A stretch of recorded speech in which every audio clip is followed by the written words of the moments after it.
프락시스 행정법 총론 강의입니다.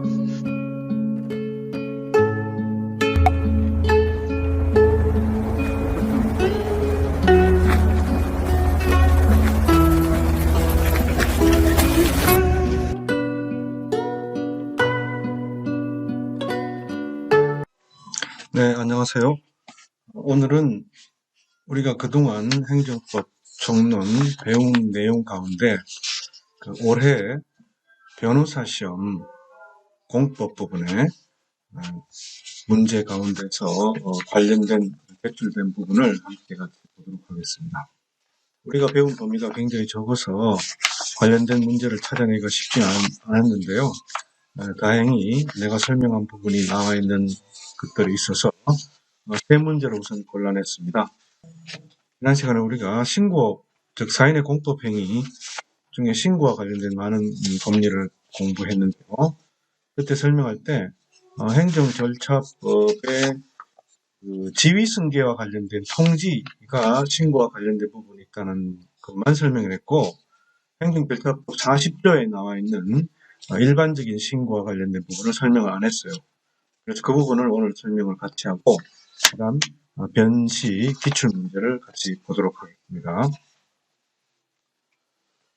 우선 행정절차법 40조 신고와 행정기본법 안 33조 신고에 관해서 조수민 학생이 여러분들에게 읽어보겠습니다.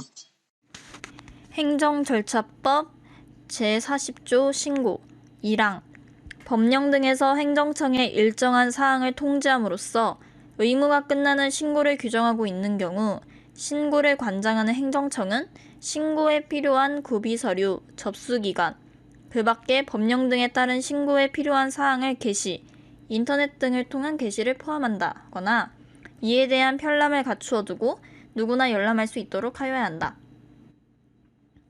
2항 제1항에 따른 신고가 다음 각 호의 요건을 갖춘 경우에는 신고서가 접수기간에 도달한 때에 신고 의무가 이행된 것으로 본다. 1. 신고서의 기재사항에 흠이 없을 것. 2. 필요한 구비서류가 첨부되어 있을 것. 3. 그 밖에 법령 등에 규정된 형식상의 요건에 적합할 것.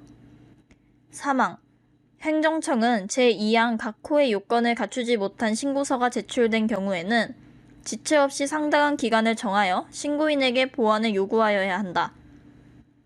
4항 행정청은 신고인이 제3항에 따른 기간 내에 보완을 하지 않아야했을 때에는 그 이유를 구체적으로 밝혀 해당 신고서를 되돌려 보내야 한다.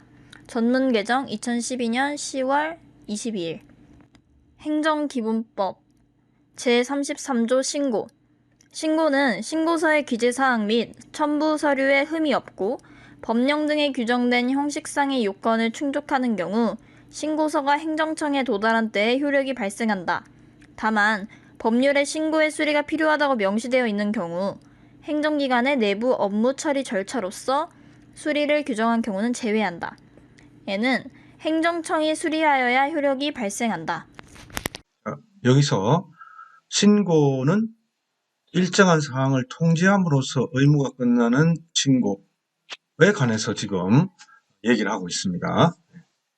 이거는 자기완결적 공법행위로서의 수리 불필요 신고를 말하는 거죠. 자, 이런 경우에는 신고서가 접수기간에 도달된 때 신고가 의무가 이행된 것으로 완전히 끝나는 것으로 따로 신고서를 받는 행정청의 수리 행위가 필요 없는 것으로 분명히 규정을 하고 있습니다.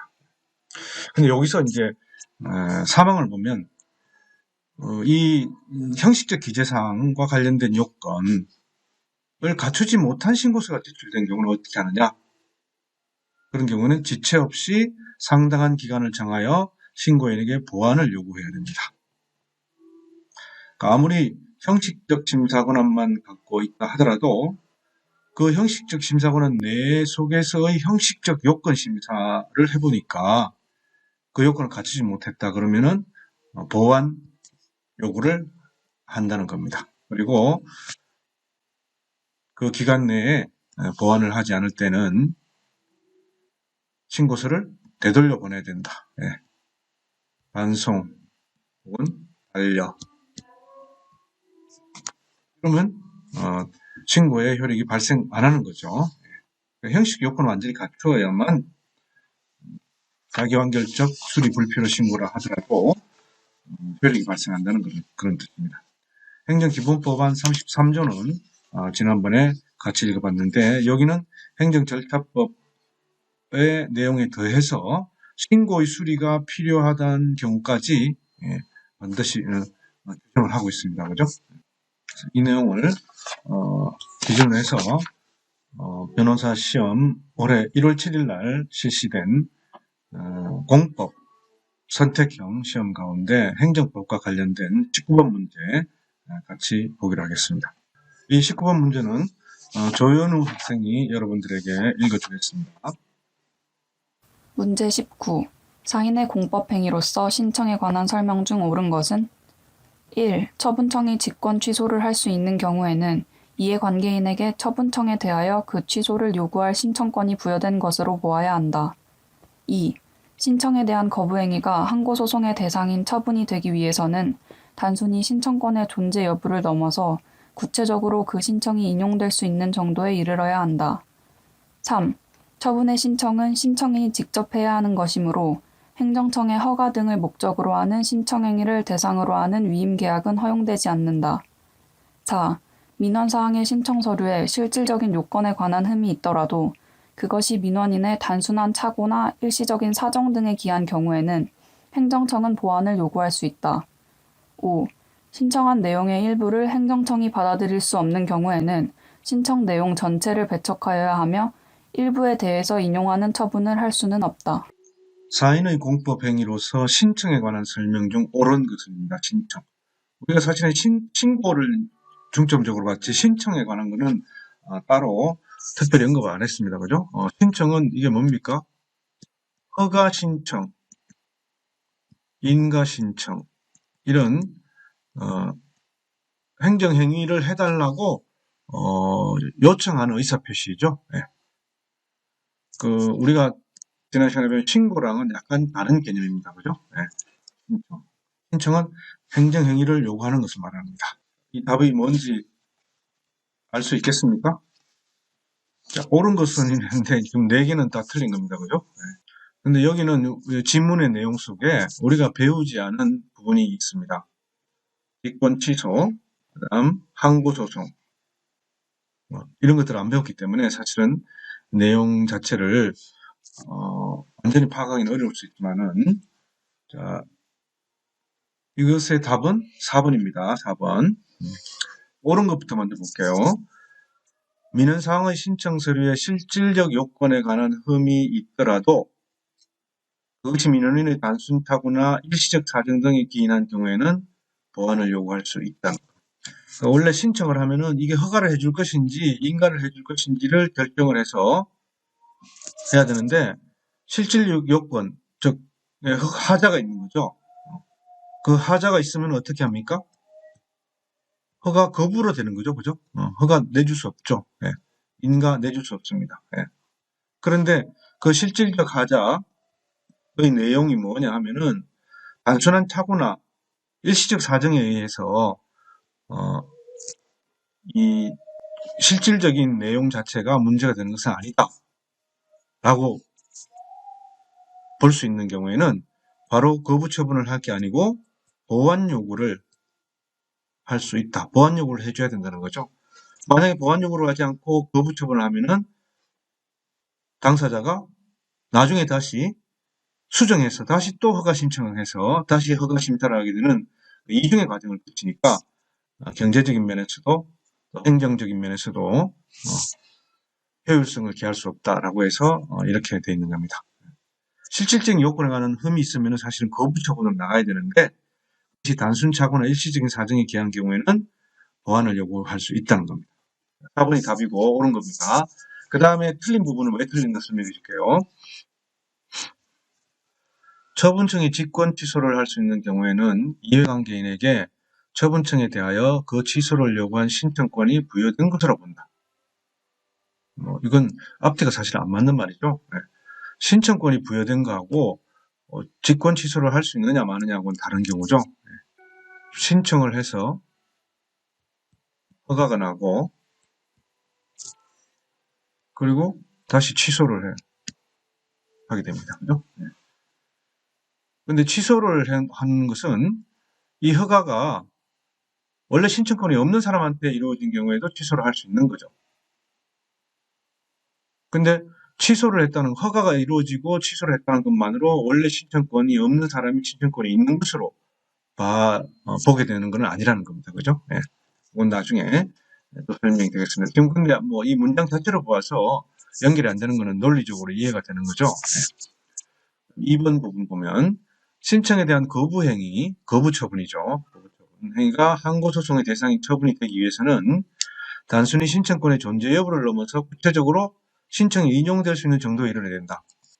거부 처분이 항고소송에 대한 대상이 되고 거부 처분 취소 소송을 제기하려면은 이 거부 처분이 신청권의 존재 여부를 넘어서 구체적으로 신청권에 인용될 수 있는 그 신청 자체가 합법적이거나 적법적인 것 수준에 이르러야만 거부 처분에 대한 항고소송을 할 수 있다는 그런 뜻입니다. 이건 처분의 개념을 사실 뒤바꾼 거죠. 네. 그래서 이것도 틀립니다. 이거는 나중에 행정부 이 시간에 항고소송에 대해서 항고소송의 대상 적격에 관해서 공부를 하고 그리고 또 행정행위의 거부 처분 부분에서도 언급이 있습니다. 한번 처분의 신청은 신청인이 직접 해야 하는 것이므로 행정청의 허가 등을 목적으로 하는 신청행위를 대상으로 하는 위임계약은 허용되지 않는다. 자, 이거는 우리가 행정법의 법 적용 원칙, 행정법의 적용 원칙에 관해서 일반 민법상, 사법상의 법률이 적용이 되는 것이 원칙이다. 그렇지만 행정법의 특질에 비춰가지고 그것이 적용이 수정되거나 혹은 거부되는 경우도 있다라고 설명을 했죠. 그래서 민법상의 위임, 대리에 의한 신청은 얼마든지 가능한 거죠. 이 부분은 적용되는 부분이기 때문에 틀린 설명이다. 5번, 신청한 내용의 일부를 행정청이 받아들일 수 없는 경우에는 신청 내용 전체를 배척해야 되며 일부에 대해서 인용하는 것은 처분할 수 없다. 이거는 신청에 대해서 일부 부분에 대한 허가나 나머지 부분에 대한 거부 충분히 가능한 거니까 이것도 논리적으로 안 맞는 것입니다. 네, 그 다음 27번 문제 보겠습니다. 27번 문제는 임희재 학생이 여러분에게 읽어주겠습니다. 문제 27번.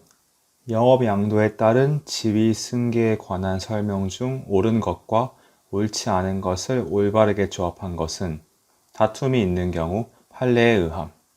기억.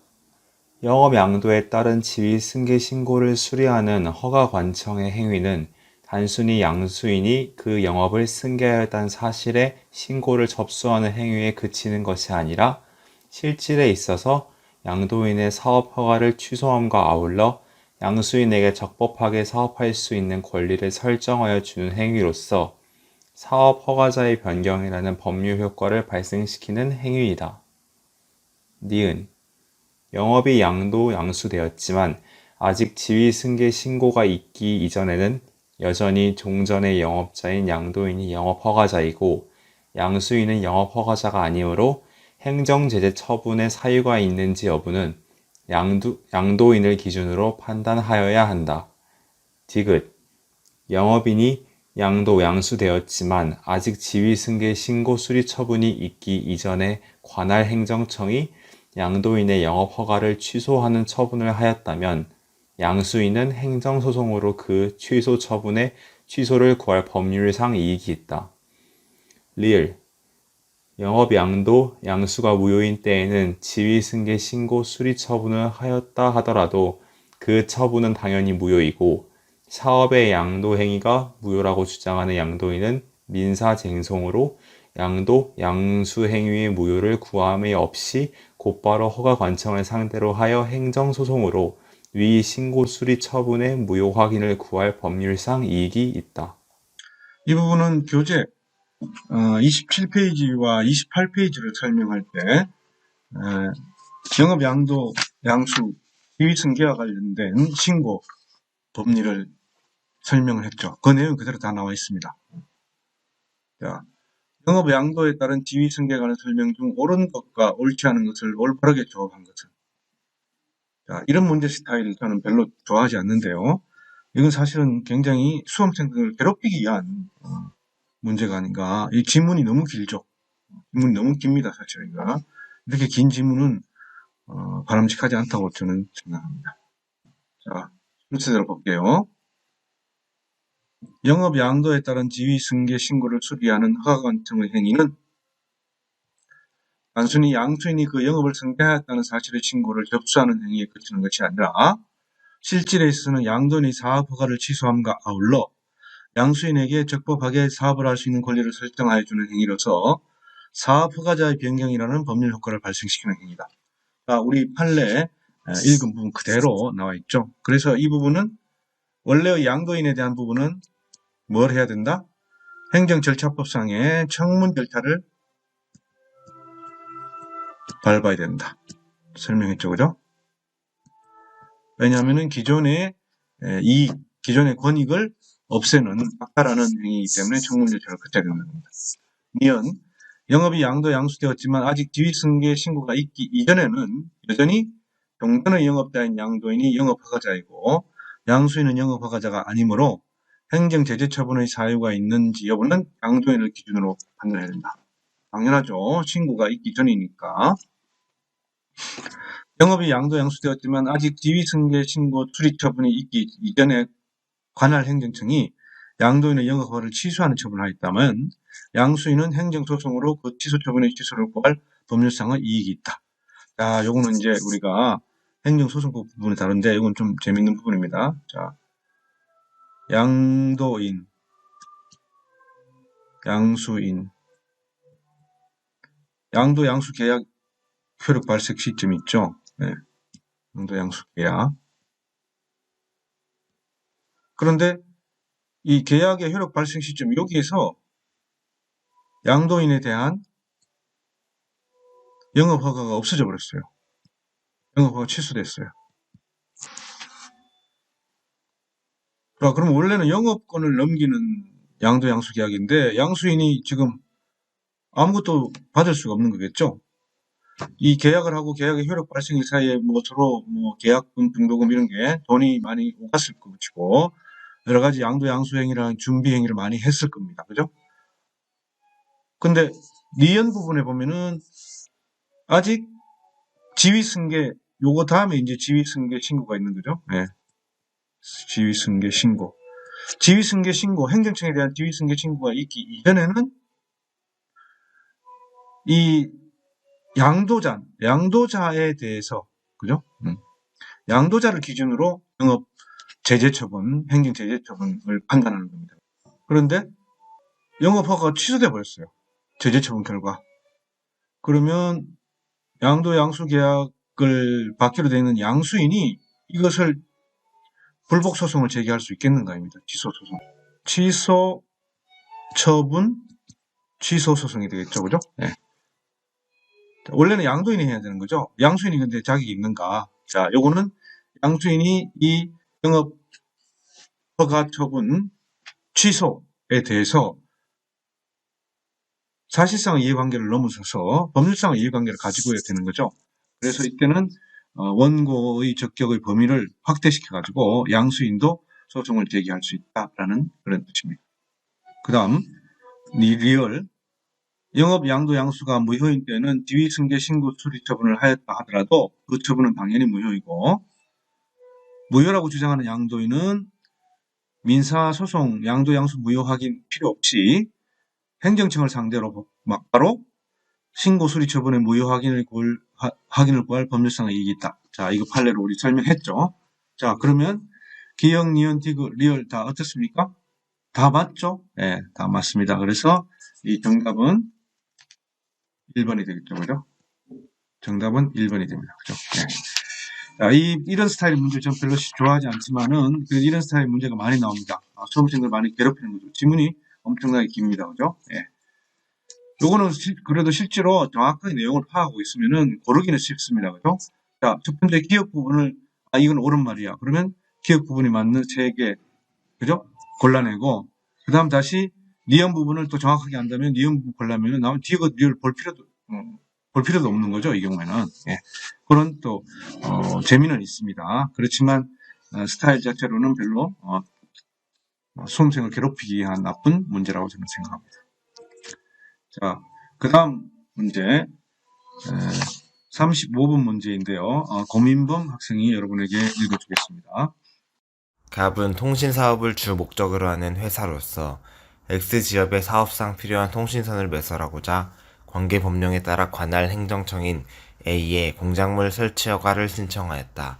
관계법령은 공작물 설치 허가를 재량행위로 규정하고 있다.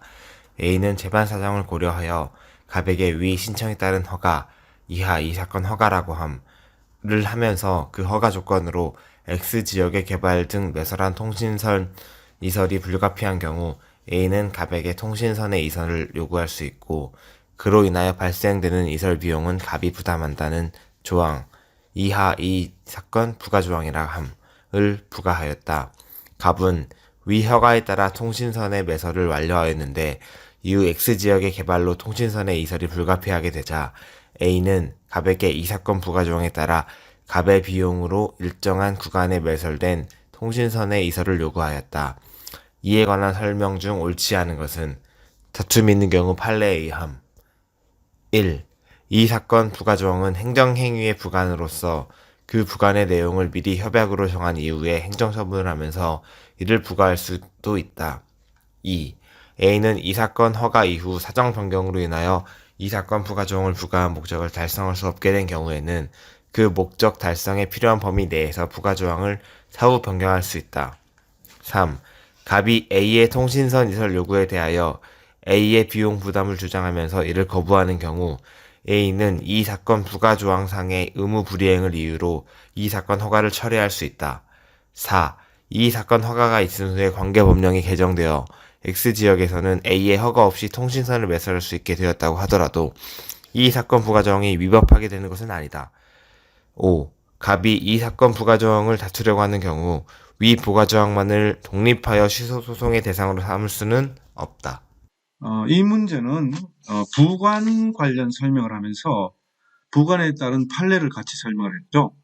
거기에 마지막 부분에 나와 있는 판례입니다. 2009년도 판례인데 이게 뭐냐면은 고속도로 부지 접도구역에 송유관을 설치하는데 송유관 설치할 당시에는 허가를 받아서 하는 거고 그래서 만약에 이것이 송유관을 이전하게 되면은 이설 비용은 상대방이 부담해야 된다라는 부관, 즉 부담을 붙였는데 그 중에 도중에 법이 개정돼 가지고 허가 없이 송유관을 이설할 수 있다. 이런 경우에 또 이설 비용을 상대방이 부담시키게 하는 건 이건 부당 내지는 위법하지 않느냐라고 다툰 부분에서 판례를 설명한 적이 있죠. 요거를 통신선 매설로 그대로 그냥 문구만 바꾼 겁니다. 네. 그 내용을 보면은 충분히 그렇게 이해할 수 있겠죠. 그래서 이 부분 옳지 않은 것입니다. 그죠? 옳지 않은 것은. 그래서 옳지 않은 것은 틀린 것은 5번입니다. 그죠? 네. 갑이 이 사건 부가조항을 다투려고 하는 경우 부가조항만을 독립하여 취소소송의 대상을 삼을 수는 없다. 아니죠? 네. 부관 중에 부담 부분은 독립하여 취소소송을 삼을 수 있죠. 나머지 다 옳은 거니까 옳은 내용을 다시 한번 읽어보겠습니다. 이 사건 부가조항은 행정행위의 부관으로서 부관의 내용을 미리 협약으로 정한 이후에는 행정처분을 하면서 이를 부과할 수도 있다. 고속도로 부지 접도구역에 송유관 설치와 관련된 부분입니다. 그 판례 내용을 그대로 설명한 겁니다. 2번, 3번, 4번은 이미 고민범 학생이 다 여러분들한테 읽어줬으니까 내가 다시 읽지는 않겠습니다. 내용은 충분히 이해할 수 있겠죠? 이상으로 오늘 강의 마치겠습니다.